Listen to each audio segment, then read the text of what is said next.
Hey everybody, this is Nick at Maker Playground. Welcome to another Tool Tuesday. So we had our awesome VA participants in here a couple weeks ago, and the question came up, which one of our nailers is a brad nailer? So we started talking about it.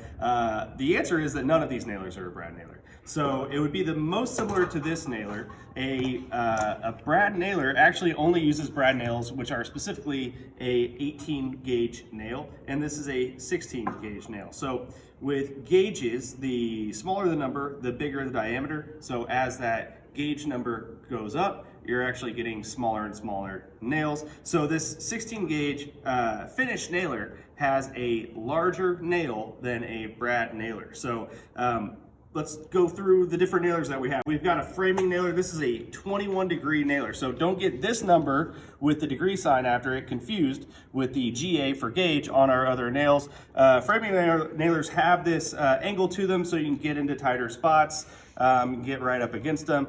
You typically have like a 1 degree tolerance, so you could get like a 22 degree nail and it's gonna work. And they come in boxes like this. So if you get a box of 21 degree round head nails, it's gonna work in a 21 degree framing nailer.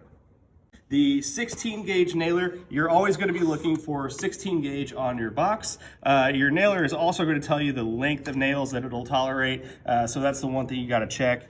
A 16 gauge nailer, I am going to use this typically, this slightly larger than a brad nail.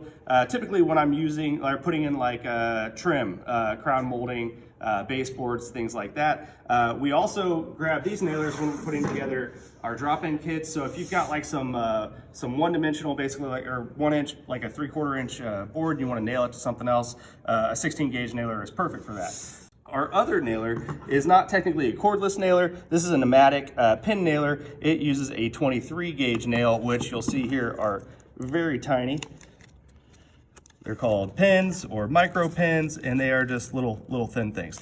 They come in really handy. I like to use these if I'm making a small picture frame, something where I can hold the pieces together with a little bit of glue on the joint and hold it in place with the micro nailer. Those aren't really gonna withstand a lot of resistance, but they are gonna hold the boards in place while the glue sets. So I'm really relying on the glue joint there more than the nail. Hopefully that clears it up a little bit. We don't actually have a brad nailer here at Maker Playground. We have this 16 gauge finish nailer, which is gonna take the place of most of the places where you would use a brad nailer, but it is gonna be a slightly larger nail.